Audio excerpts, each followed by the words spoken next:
안녕하세요. 하트앤서울 복음방송 주안의 하나 4부 시작합니다. 주안의 하나 4부는 책 읽는 그리스도인과 은혜의 설교, 성경의 인물들과 사건을 만나는 바이블 드라마가 준비되어 있습니다. 먼저 책 읽는 그리스도인으로 이어집니다.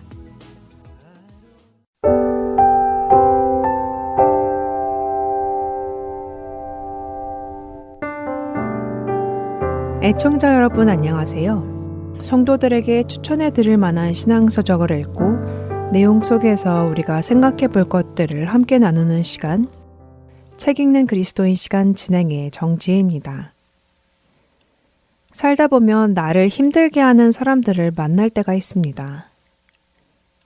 처음부터 나에게 상처를 주는 사람이 있는가 하면 좋은 관계를 가지고 있다고 생각했는데 어느 순간 차갑게 돌변하여 나를 아프게 하는 사람도 있지요. 그런 경우 우리의 마음은 더욱 힘이 듭니다. 믿었던 사람에게 배신을 당할 때 그 아픔은 더욱 큽니다. 그런데 이런 경우 우리는 어떻게 기도해야 할까요? 종종 하나님 앞에서는 항상 좋은 말만 해야 한다고 말씀하는 분들도 계십니다. 또한 마음에 미움을 품고 하나님께 기도해서는 안 된다는 분도 계십니다. 그럼 우리는 마음속에 분노와 상처가 가득한데도 하나님 감사합니다, 용서합니다, 축복합니다 라는 기도만 해야 할까요? 여러분은 나에게 상처를 준 사람으로 인하여 슬프고 힘들 때 그런 기도가 나오시던가요? 사실 우리가 성경을 살펴보면 이런 고통 속에서 기도한 사람들의 기도를 만날 수 있습니다. 그중 이스라엘의 왕이었던 다윗은 가장 가까웠던 사람의 배신을 경험했습니다. 다윗에게는 아히도벨이라는 책사가 있었습니다. 책사란 지략이 뛰어난 조언자, 조력자라는 의미입니다. 다윗에게 큰 도움이 되었던 사람이지요. 그렇게 가까이서 다윗을 돕던 아히도벨은 사무엘하 17장에서 다윗의 아들 압살롬이 반란을 일으켰을 때 다윗을 배신하고 압살롬의 편에 서서 반란에 가담합니다. 사실 아히도벨에 대한 다윗의 신뢰는 대단했습니다. 학자들은 시편 55편이 다윗이 압살롬의 반역과 아히도벨의 배신 속에서 깊은 고통과 탄식 속에서 쓴 시라고 설명합니다. 그 시편 55편 13절과 14절은 그는 곧 너로다 나의 동료, 나의 친구요, 나의 가까운 친우로다. 우리가 같이 재미있게 의논하며 무리와 함께하여 하나님의 집 안에서 다녔도다 라는 말씀이 있습니다. 학자들은 여기 나의 동료, 나의 친구, 나의 가까운 친우라고 표현된 사람이 바로 아히도벨이라고 말합니다. 이것은 다윗이 아히도벨을 신앙의 동행자로 생각하고 매우 귀하게 여겼음을 보여주고 있는 것입니다. 그런 사람에게 믿었던 동료에게 배신당한 다윗의 심정은 어떠했을까요? 함께 동고동락했던 사람에게 배신당한 다윗은 시편 55편에 자신의 마음을 솔직하게 밝힙니다. 그는 거칠애로 자신이 그를 용서한다거나 하나님께 감사한다거나 하지 않았습니다. 다윗은 자신의 마음 그대로를 하나님 앞에 내어놓았지요. 다윗은 자신이 근심으로 편하지 못하고 탄식하고 있고 자신의 마음이 심히 아파 사망의 위험 앞에 놓였다고 고백합니다. 공포로 인해 두려움과 떨림이 자신을 덮었고 현실에서 멀리 도망치고 싶다고 솔직하게 한탄합니다. 그렇습니다. 기도는 하나님 앞에 진솔하게 나아가는 행위입니다. 만일 하나님 앞에서 우리의 악한 때로는 불편한 마음을 토로하지 못하고 마치 믿음 있는 사람처럼 우리의 감정을 숨기고 기도한다면 과연 그 관계는 올바른 관계일까요? 어쩌면 그 관계는 가식적인 관계일지도 모릅니다. 김영봉 목사님은 사귐의 기도 이 책에서 우리가 기도할 때 슬프면 슬프다고, 억울하면 억울하다고 토해내는 정직한 기도가 필요하다고 말씀하십니다. 목사님에 따르면 정직한 기도는 때로 마음에 있는 감정을 모두 그대로 토해내는 과정입니다. 하나님은 우리가 겪고 있는 모든 일들, 그리고 그 속에서 느낀 우리의 희노애락의 감정을 모두 아십니다. 이렇게 우리의 중심을 보시는 하나님 앞에서 우리가 감정을 보이지 않으려 한다고 해도 하나님은 너무나 잘 아실 것이라고 목사님은 말씀하시죠. 그런데 우리는 때때로 하나님 앞에서 믿음 좋은 사람인 것처럼 연기를 할 때도 있음을 경고하십니다. 그러나 하나님과의 관계는 연기가 아니라 진실함 위에 세워질 때 살아납니다. 우리의 감정과 생각을 주님 앞에 모두 열어놓고 자신의 감정을 있는 그대로 드러내놓고 하나님께 나아가는 기도가 우리를 변화시킨다고 목사님은 말씀하시죠. 우리가 때때로 억울하고 증오심이 느껴질 때 그것을 억누르기보다 하나님 저 너무 괴롭습니다 라고 솔직히 드리는 기도가 하나님과의 관계를 깊게 만듭니다. 착한 아이가 되려고 노력할수록 하나님과의 우리의 관계는 소원해집니다.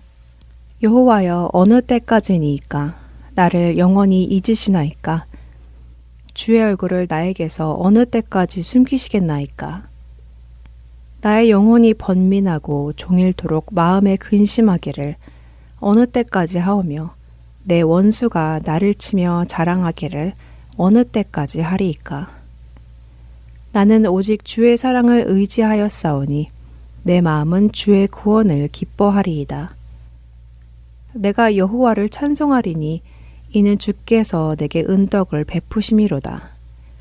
다윗은 시편 13편에서도 이와 같은 정직한 기도를 드립니다. 그것은 다윗과 하나님의 관계가 아주 친밀했기 때문입니다.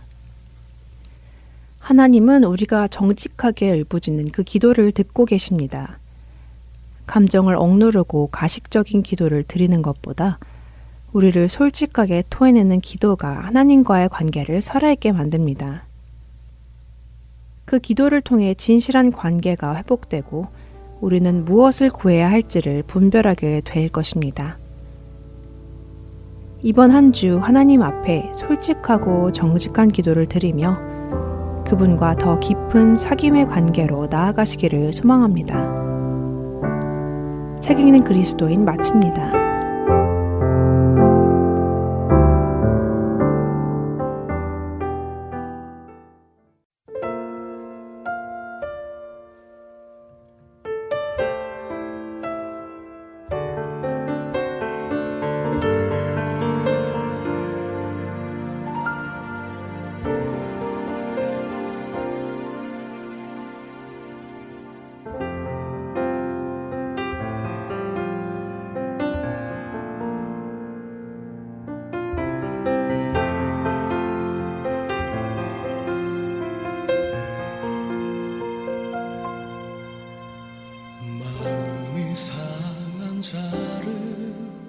고치시는 주님 하늘의 아버지 나를 주관하소서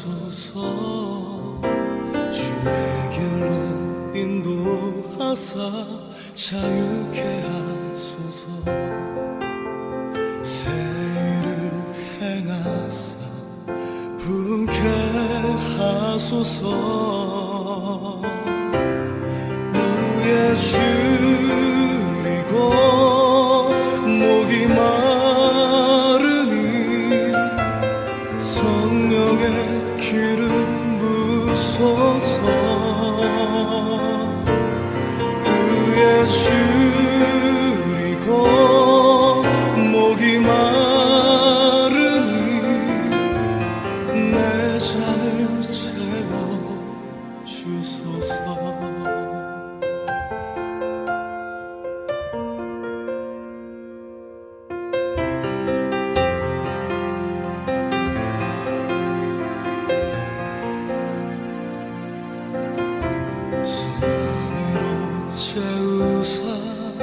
주보게 하소서 주의 임재 속에 은혜 알게 하소서 주 뜻대로 살아가는 세상 끝날까지 나를 빚으시고 새날 열어주소서. 그의 시리고 목이 마르니 성령의 기름 부소서. 그의 시리고 목이 마르니 내 잔을 채워주소서.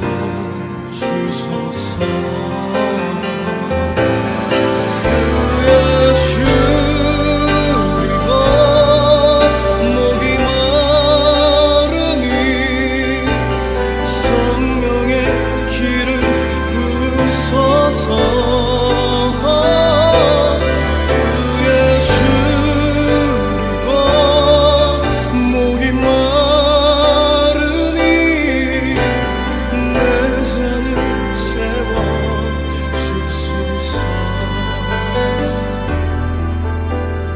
내 잔을 채워주소서.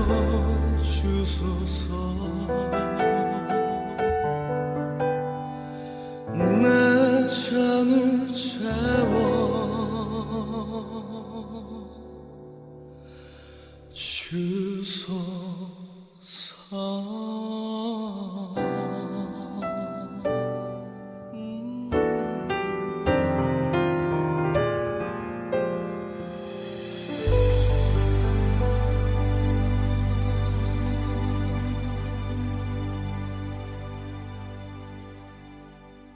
은혜의 설교로 이어집니다.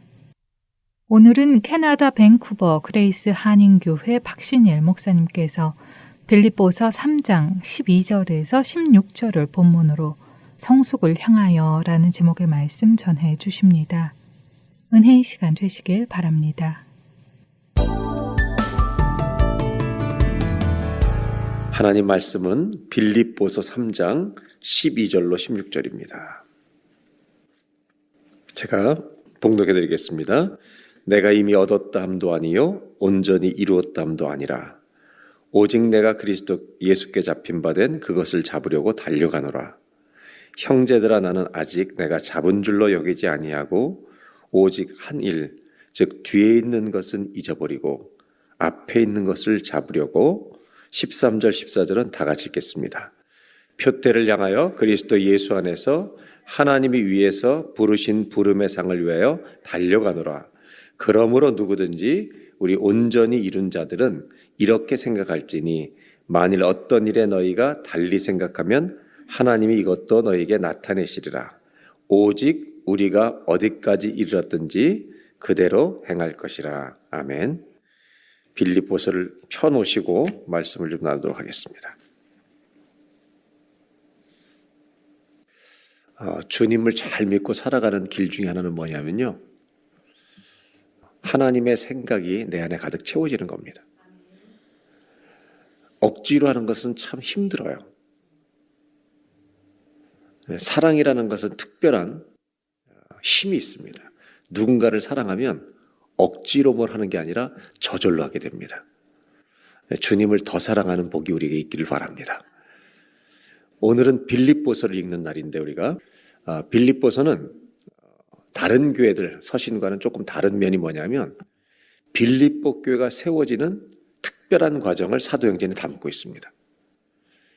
빌립보 교회 가서 그 지역 빌립보 지역 가서 사도 바울이 환상 중에 마게도니아에 갔을 때 이제 그쪽 지역에 가서 전도를 하다가 빌립보에 도착해서 복음을 전할 때 루디아라는 여인의 마음을 성령께서 열어주셔서 복음을 받아들이게 하고 자기 집을 내어줘서 기도초소로 시작합니다. 그래서 빌립보 교회는 루디아라는 한 여성의 헌신으로 시작한 이야기로 이어지고 있습니다. 두 번째는 귀신 들린 여종, 귀신에 사로잡혀서 남에게 점을 쳐주고 주인에게 돈을 벌어주던 특이한 점이 뭐냐면 귀신에 잡혀있던 사람이 예수 만나니까 예수께 붙들리더라는 겁니다. 그래서 그 여종이 예수 믿게 된 이야기입니다. 세 번째는 바울을 고소해서 그 귀신 들린 여종의 주인이 감옥에 갇혀 있을 때 그 감옥에 갇혀 있다가 자살하려고, 문이 열린 걸 보고 자살하려고 했던 로마 간수가 그들이 죽지 않아서 자살하지 말라고 그러고 그 집에 가서 맞은 데를 씻겨주고 바울과 실라를 씻겨주고 그 집 전체가 구원을 받게 되는 로마 간수의 회심 이야기가 이 세 명의 스토리가 빌립보 교회 이야기입니다. 조금 더 이것을 상상해 보면 빌립보 교회 창립 멤버는 루디아와 로마 간수와 귀신 들린 여정, 신분, 지위, 성, 국적이 전혀 다른 사람들이 모여서 세워진 교회가 빌립보 교회였습니다. 근데 이 교회의 특징은 뭐냐면 그렇게 가난한 교회면서도 사도 바울이 감옥에 갇힐 때까지 10년 동안 재정적으로 지원하고 기도해 줬던 교회입니다. 바울에게는 에베소 교회는 함께 오래 지내서 정이 들었던 교회라면 정말 수많은 기도와 재정적인 후원을 받았던 교회이기 때문에 바울은 빌립보 교회를 특별히 또 잊을 수 없는 그런 교회로 생각하고 있습니다. 그러면서 바울은 이 교회에 편지를 쓰는데 그 마음이 3절 4절에 고스란히 드러나 있습니다. 1장 3절 4절을 보겠습니다. 1장 3절 4절 두 절만 다 같이요. 내가 너희를 생각할 때마다 나의 하나님께 감사하며 간구할 때마다 너희 무리를 위하여 기쁨으로 항상 간구하면. 진심이죠? 여러분은 이런 사람이 있는지 모르겠어요? 누군가를 생각할 때마다 나의 하나님께 감사하며. 바울은 이 교회가 어려운 걸 다 안다고요. 10년 동안 자기를 서포트해주고 늘 기도해줬던 것을 생각하면서 그렇게 말하는 거예요. 너희를 생각할 때마다 나 하나님께 감사한다. 그리고 내가 너희를 위해서 항상 간구하는 이유가 있는데 나도 간구한다. 기도가 서로 교통하고 있는 거잖아요. 근데 이유가 뭔지 아세요? 이렇게 서로 영적인 교통이 지속되는 이유. 우리가 누군가의 관계를 평생 가려면 우리는 세상은 우정이라고 말하지만 우정보다 더 깊은 게 있어요.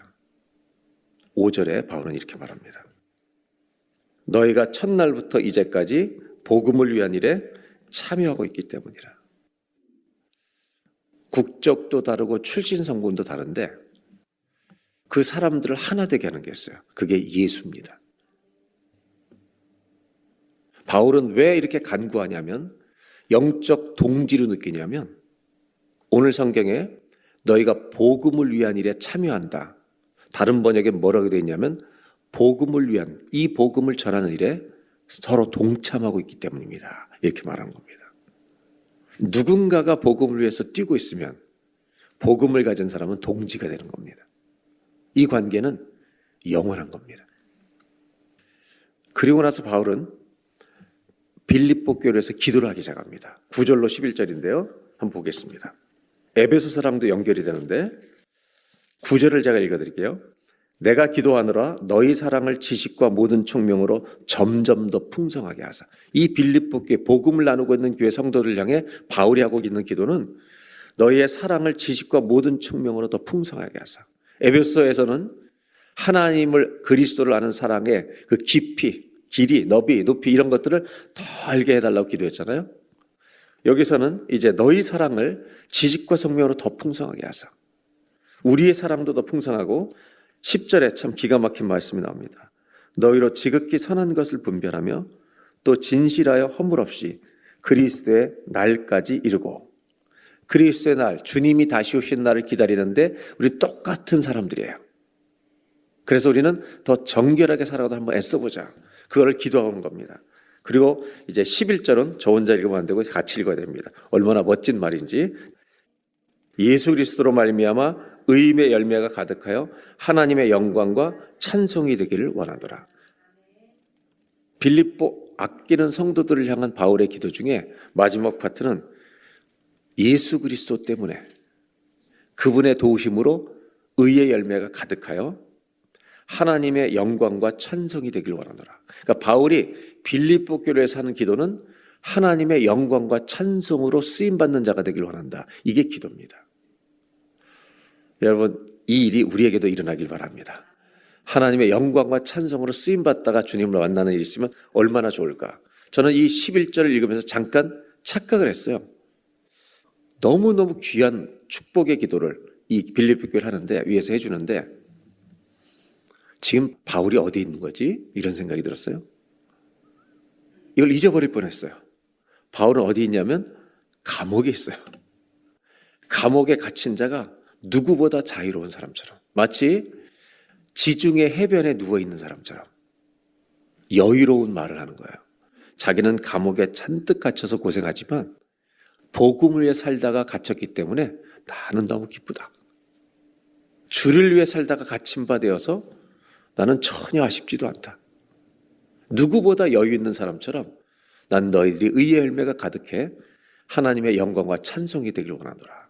이렇게 이야기하는 거죠. 로마 사람들이 보면 바울 사역은 끝난 겁니다. 감옥에 갇히고. 이제 죽음으로 끝날 것입니다. 분명히 진 것 같지만 이긴 사람처럼 글을 쓰고 있다는 겁니다. 빌립보서를 읽으면서 우리 마음속에 이런 회복이 있으면 좋겠어요. 어떻게 하면 이 땅에서 잘 살지? 그거는 여러분 꿈꾸지 않아도 그냥 본능으로 갖고 있어요. 저절로 돼요.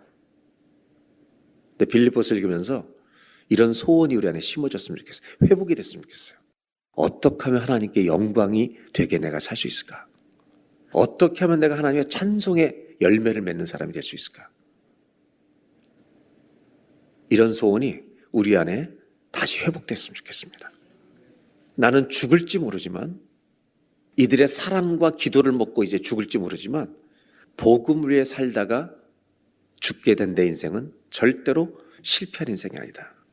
끝까지 우리 영광을 구하며 주님의 영광을 구하며 살아가자는 편지를 쓴 겁니다. 그러면서 12절에 이제 이런 말씀을 나누는데, 신학적으로 많은 사람들이 오해를 하고 있는 구절이 될 수도 있습니다.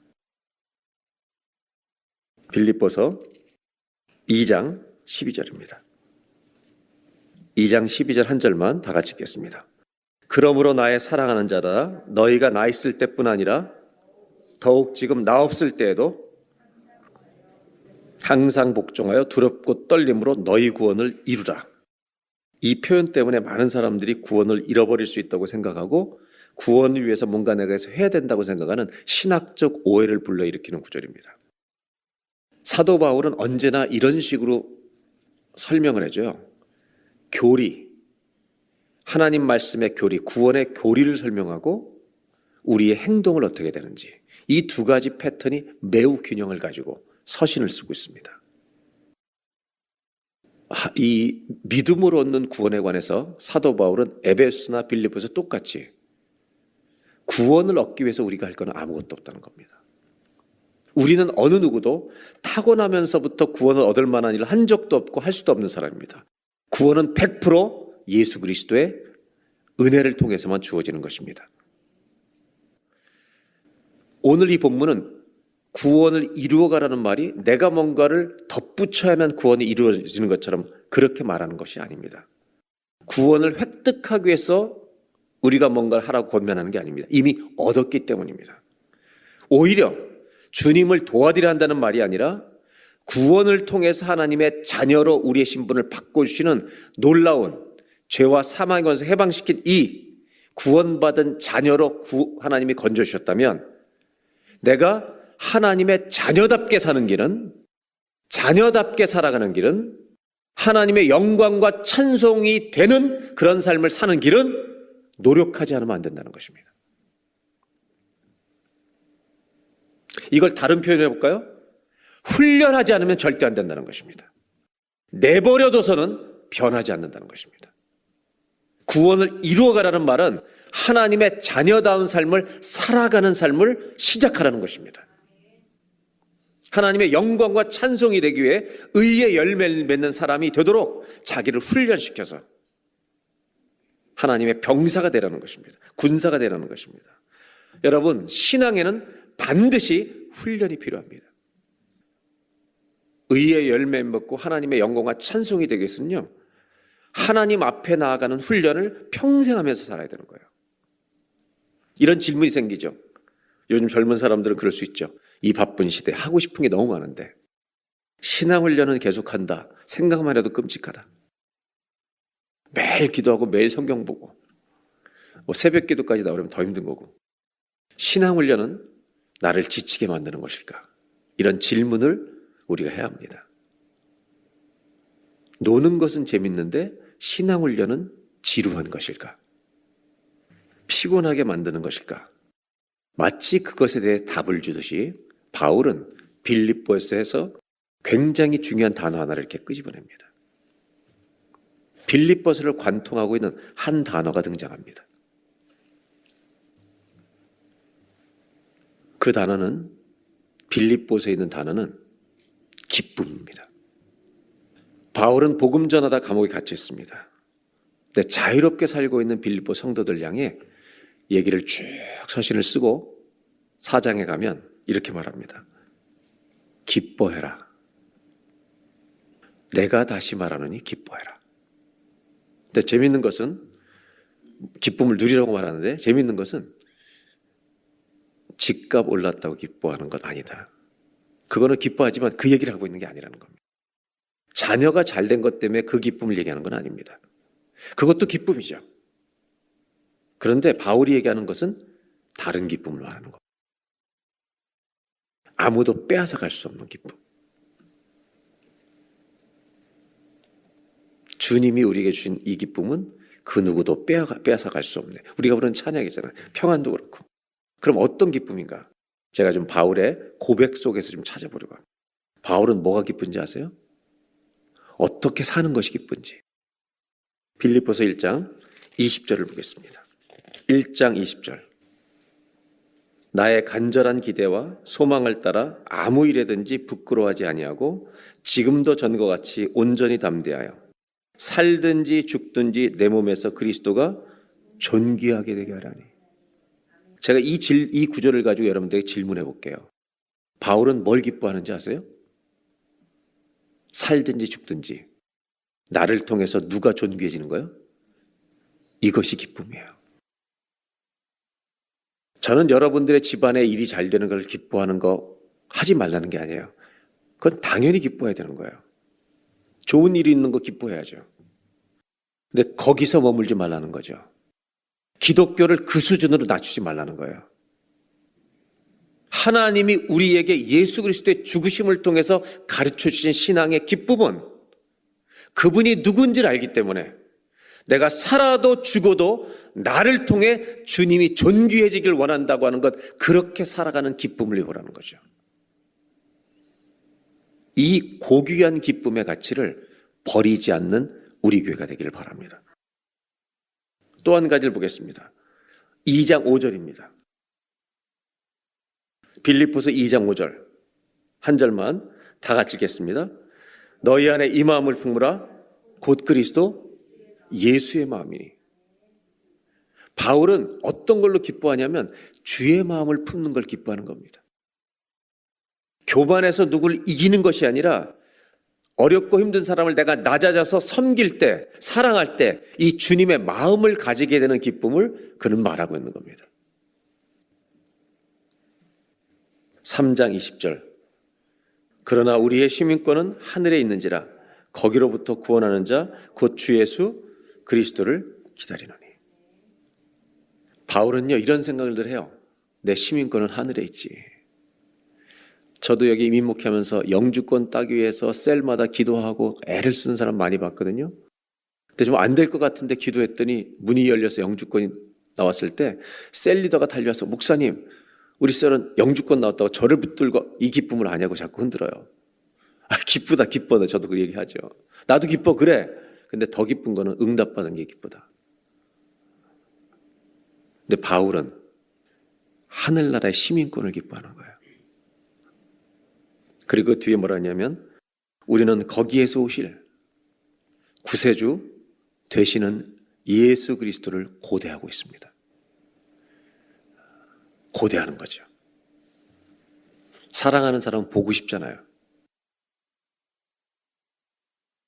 여러분, 예수님을 잘 믿는다는 것은 주님을 기다리는 자가 되는 거죠. 신부의 영성이라고 얘기하는데 저는 주님을 고대하는 걸 잊지 않기를 바랍니다. 교회가.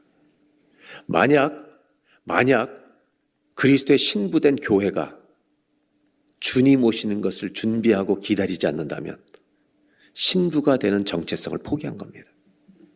이걸 우리한테 적용한다면 끔찍한 일입니다. 여러분 주님을 기다리는 기쁨이 있길 바랍니다. 4장 4절로 가보겠습니다. 한 절입니다. 주 안에서 항상 기뻐하라. 내가 다시 말하노니 기뻐하라. 어디서 기뻐하라고요? 영적으로 성숙해져 간다는 것은 주님으로 인한 기쁨을 배워가는 것입니다. 오늘 본문은 이제 3장 12절로 16절을 처음 읽었는데 이런 내용들을 이해한 상태에서 12절로 16절을 읽으면 또 다르게 오는 겁니다. 저는 저와 여러분 안에 우리가 누릴 수 있는 일반적인 기쁨들이 있지만 주 안에서 기뻐하는 법을 배우는 은혜가 있길 바랍니다. 정말 그런 기쁨이 터져 나오길 바랍니다. 목마른 자는 다 내게 와서 마시라. 그 배에서 생수의 강이, 기쁨의 강이, 평안의 강이 터져 나리라고. 주 안에서 기뻐하시길 바랍니다. 오늘 본문을 읽는다면, 오늘 이 본문을 읽고 제가 마치려고 하는데 3장 12절로 16절을 읽기 위해서 8절부터 제가 읽어드리겠습니다. 3장 8절. 또한 모든 것을 해로 여김은 내 주 그리스도 예수를 아는 지식이 가장 이 고상이 가장 존귀하기 때문이라는 뜻입니다. 가장 존귀하기 때문이다. 이 세상에서 주님을 아는 지식이 바울에게 가장 존귀하다. 내가 그를 위하여, 그 그리스도를 위하여 모든 것을 잃어버리고 배설물로 여김은 그리스도의 가장 존귀한 가치 때문에 다른 건 아무것도 아닌 것처럼 여길 수 있을 만큼 그리스도가 존귀하다. 그리스도를 얻고 9절 그 안에서 발견되려 함이니 내가 가진 의는 율법에서 난 것이 아니요 교리를 얘기하잖아요. 오직 그리스도를 믿음으로 말미암아 난 것이니 곧 믿음으로 하나님께로부터 난 의라. 우리가 구원받는데 하나도 한 게 없죠. 주님 때문이죠. 10절 내가 그리스도와 그 부활의 권능과 그 권한에 참여함을 알고자 하여 그의 죽으심을 본받아 그 십자가 주님이 걸으신 길을 순종의 길을 우리도 따라가고 싶고 11절 어떻게 해서든지 죽은 자 건져 부활에 이르려 하노니. 그러니까 바울은요 명확한 그림이 있는 거예요. 내가 믿음의 길을 이렇게 달려가는 일, 주 안에서 기뻐하는 이유는 헛된 것이 아니에요. 안 보이는 것을 향해서 무조건 달려가는 망상이 아니라 정확한 목표가 있다는 거예요. 뭐냐? 내가 부활하여서 정말 그리스도를 만나는 것에 목표가 설정되어 있다는 거예요. 그 주님을 나도 부활에 참여해서 그리스도를 만나는 것이 명확한 목표니까 기쁨도 거기에 명확하게 맞춰져 있는 거예요. 없으면 이 땅에 정확하게 맞추셔야 돼요, 여러분. 부활과 하나님의 나라와 주님을 만나는 것이 없다면 우리의 기쁨은 이 세상에 정확히 맞춰져야 돼요. 그런데 정말로 우리가 부활하고 하나님의 영광에 참여하는 것이 맞다면 우리의 기쁨은 거기로 끌어올려야 돼요. 그것이 오늘도 우리의 기쁨이 되길 바랍니다.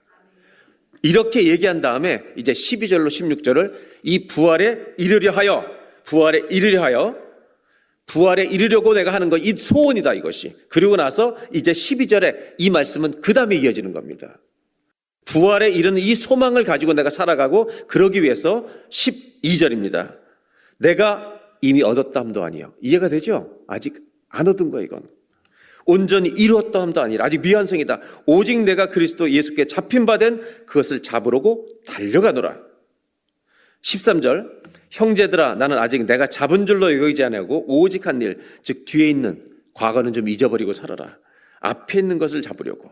14절 표대를 향하여 그리스도 예수 안에서 하나님이 위에서 부르신 부름의 상을 위하여.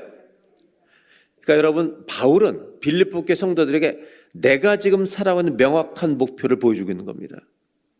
이게 성도들의 삶이어야 한다는 것이죠. 그러면서 15절 그러므로 누구든지 우리 온전히 이룬 자들, 이 온전히 이룬 자들은 어떤 번역으로 되냐면 성숙한 자들이란 말입니다. 믿음이 성숙해졌다면 이렇게 생각할지니 만일 어떤 일에 대해서 너희가 다르게 생각하면 내 생각과 다른 것이 있다면 뭐라고 말씀하시면서 하나님이 이것도 너에게 나타내시리라. 이 나타내신다는 표현은 하나님이 이것도 너희에게 가르쳐 주시겠다 이런 뜻입니다.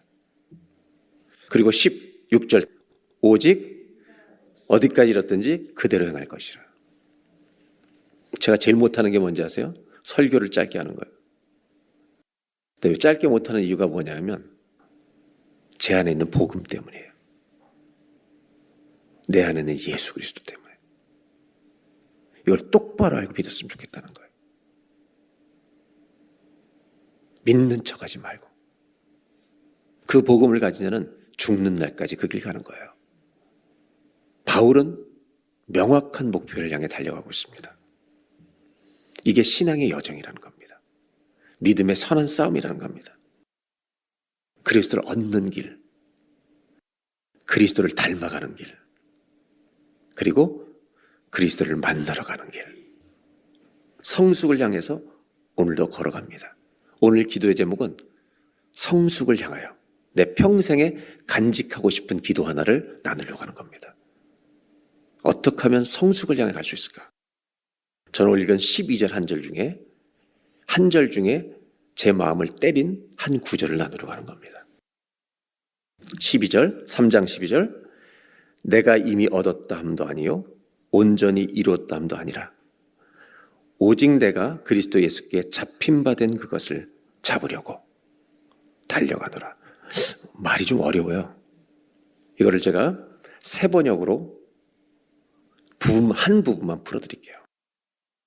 오직 내가 그리스도 예수께 어떻게 됐다고 그랬어요? 성경에 우리 잡힌 바 되었다 그랬죠. 잡힌 바 된 것을 잡으려 달려간다 이렇게 됐는데 세 번역은 뭐라고 했냐면 그리스도께서 나를 사로잡으셨으므로. 저는 이 구절을 가지고 기도하고자 하는 겁니다. 신앙생활은 내가 주님을 붙드는 것일까, 주님이 나를 붙드는 것일까, 이 고민을 하는 겁니다. 둘 다입니다. 근데 제가 신앙생활 하면서 점점 깨달아가는 것은 주님이 강하게 나를 붙들어 주셔야 합니다. 그래야 성숙해질 수 있습니다. 여러분은 하나님께 붙들린 사람입니까? 우리가 쥐었다 놨다 합니까? 필요한 붙들고 아니면 놓고. 바울은 이렇게 고백합니다. 하나님이 나를 사로잡고 계심으로. 하나님이 나를 꽉 붙들고 계심으로. 성 어거스틴은 고백록을 썼습니다. 그의 기도에는 이런 기도문이 나오죠. 주님, 저를 깨끗하게 순결하게 해주십시오. 그러나 이렇게 기도하였지만 실제로는 내 내면에 나에게 작은 목소리로 덧붙이는 독백이 있습니다. 주님, 저를 깨끗하게 해주십시오. 그러나 아직은 때가 아닙니다. 기도는 깨끗하게 해달라고 하는데 내 속에 아직은 아닙니다라고 하고 있다는 거예요. 이렇게 동시에 입으로는 깨끗하게 해달라지만 속은 아직 아니라고. 좀 더 놀다가. 그러다가 로마서를 읽는 중에 13장 13절 14절 읽는 중에 낮에 행하는 사람처럼 행하라고. 그러면서 방탕 술 취하지 말며 시기하지 말고 싸우지 말고 오직 주 예수 그리스도로 옷 입고 정욕을 위하여 육신의 일을 도모하지 말라는 성경을 읽는 중에 어느 날 성경을 펴서 그냥 읽는 중에 어느 구절을 읽는 중에 로마서가 눈에 띄어서 그걸 읽는 중에 여러분 이런 일이 난 거예요.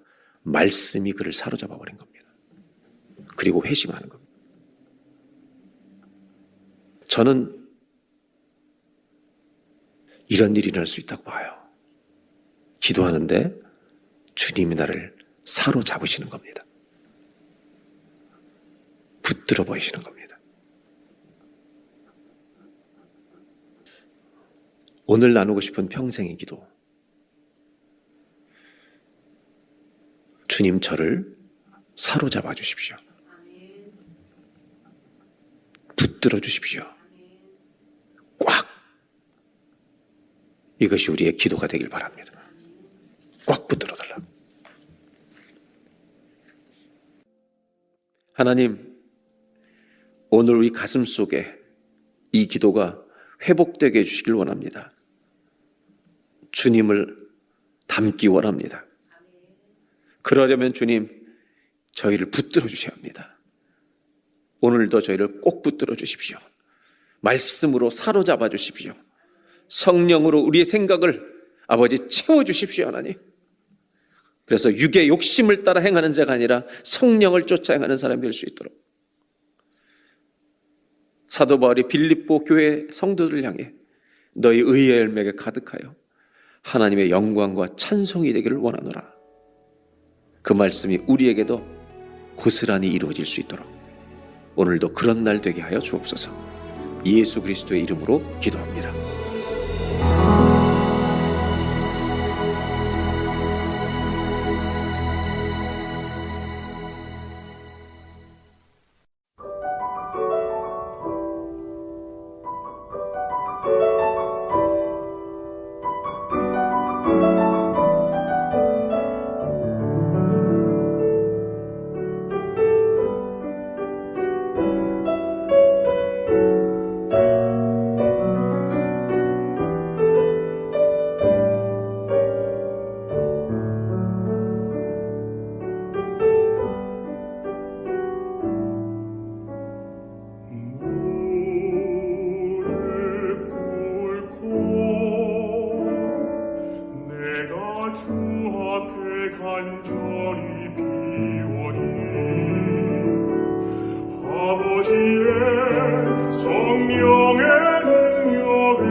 나를 먼저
방송 청취하실 수 있는 방법에 대해 안내해 드리겠습니다. 먼저 유튜브로도 방송을 들으실 수 있습니다. 하트앤서울 복음방송을 검색하시면 저희 방송을 들으실 수 있습니다. 또한 홈페이지와 스마트폰 앱으로도 들으실 수 있는데요.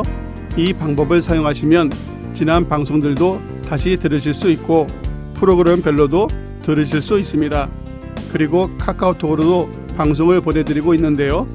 카톡으로 방송을 받아보고 싶으신 분들은 사무실로 연락 주시기 바랍니다. 이런 방법들 외에도 가장 편하고 익숙한 방법이 있지요. 바로 CD로 듣는 방법입니다. CD 회사가 문을 닫을 때까지 저희는 방송 CD를 제작하여 애청자분들께 보내드리겠습니다. CD가 편리하신 분들 또는 CD가 필요하신 분들은 계속해서 CD를 사용해 주시고 언제든지 CD 신청을 해주시기 바랍니다. 사무실 전화번호는 602-866-8999번입니다. 감사합니다.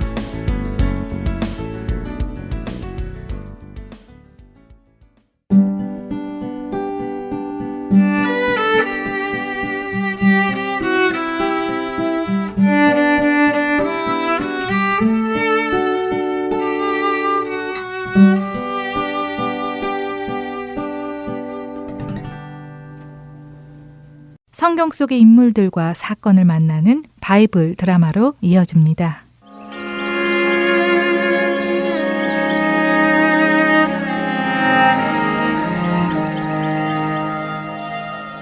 애청자 여러분 안녕하세요.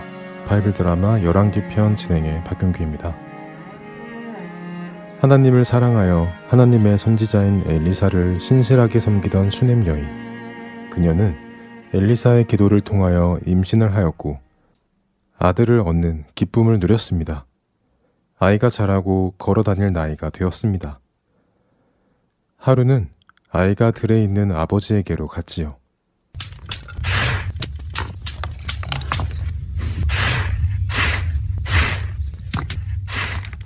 아이고, 이게 누구신가? 우리 도련님이 오셨네. 주인 어르신, 여기 아드님이 오셨습니다. 오, 그래. 아이고, 이 녀석 멀리까지 걸어왔구나. 이 애비가 보고 싶어 온 게냐. 노년에 얻은 아들을 아버지는 사랑했습니다. 그런데 그렇게 아버지가 있는 들에까지 찾아온 아이가 머리가 아프다고 하기 시작했지요. 아니, 어디가 아픈 게냐? 안 되겠구나. 자네가 어서 이 아이를 우리 집사람에게 좀 데려다 주고 오게나. 네, 알겠습니다. 자, 도련님, 이리 오십시오. 아버지의 사환은 아이를 안고 집으로 돌아갔습니다. 그리고는 수넴 여인에게 건네주었지요. 마님, 여기 아드님이 머리가 아프다고 하셔서 모시고 왔습니다. 아니, 그 먼 들에까지 이 아이가 갔답니까? 네, 감사합니다. 수넴 여인은 아이를 품에 안고 아프다는 머리를 만져주며 쉬게 해주었습니다. 그런데도 놀라운 일이 생겼습니다. 그 아이가 그냥 그렇게 엄마의 품에서 죽은 것이었습니다. 아니, 아가야. 수넴 여인은 깜짝 놀랐지만 침착했습니다. 그녀는 즉시 아이를 엘리사가 머물 수 있도록 만들어 놓은 집으로 데리고 가서는 엘리사의 침상에 누였습니다.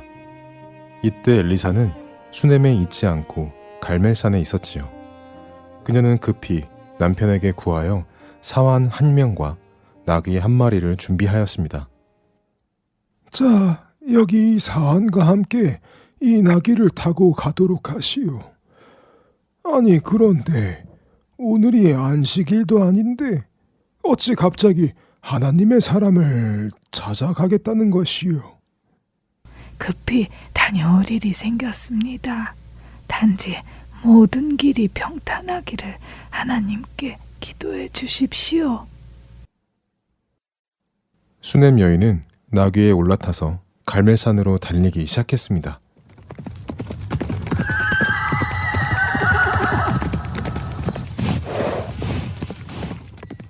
그녀가 그렇게 급히 달려오는 소리가 들리자 갈멜산에 있던 엘리사가 나와보더니 멀리서 수냄 여인이 오는 것을 알게 되었습니다. 엘리사는 그의 제자 게하시에게 말했습니다. 게하시야, 저기 수냄 여인이 급히 오고 있구나. 아무래도 무언가 잘못된 것 같다. 네가 어서 내려가서 그녀에게 별일이 없는지 물어보아라. 남편은 별일 없는지, 아이는 별일 없는지 물어보아라. 엘리사의 말에 게하시는 급히 뛰어내려가 산 위로 올라오고 있는 수냄 여인을 만납니다.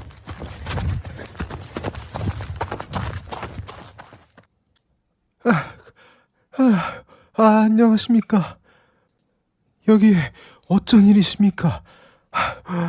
엘리사 선지자님께서 모두 평안하시냐고 물으셨습니다. 남편과 아들도 모두 평안하십니까?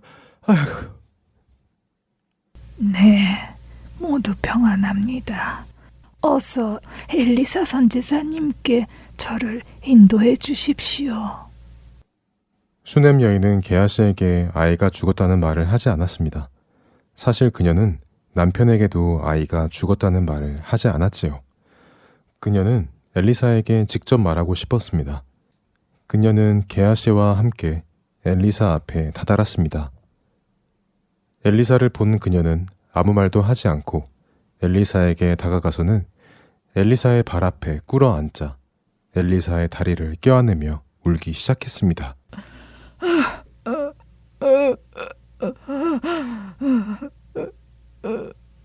그 모습을 본 게하시가 그녀를 엘리사에게서 떼어놓으려 했지요. 아니, 이거 보시오. 이 무슨 짓이오? 선지자님을 붙들다니. 그때 엘리사가 게하시를 말리며 말합니다. 내버려 두거라. 그녀의 영혼이 슬픔에 가득 차 있구나. 그런데 무슨 일인지 하나님께서도 내게 말씀하시지 않으시는구나. 엘리사는 무슨 일로 그녀가 이렇게 슬퍼하는지 알 수 없었습니다.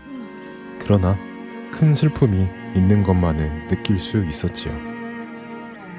바이블 드라마 열왕기편, 다음 시간에 찾아뵙겠습니다. 안녕히 계세요.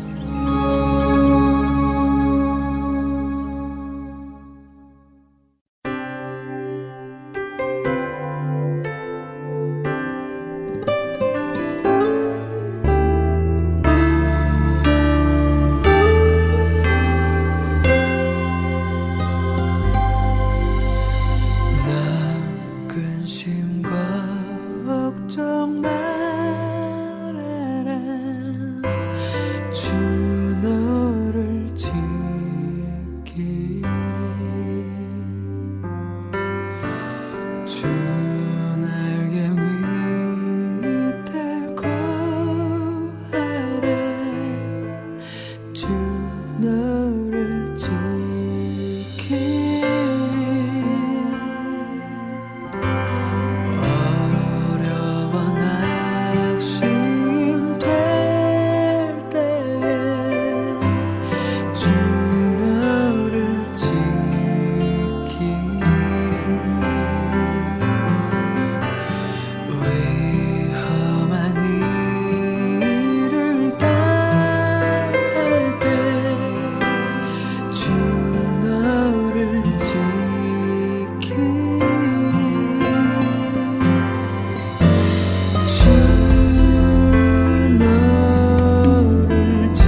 주안의 하나 4부 준비된 순서는 여기까지입니다. 우리의 참 소망이시며 사랑이신 예수님만을 바라보며 주님 안에만 거하는 우리 모두가 되길 소원합니다. 안녕히 계세요. 고맙습니다.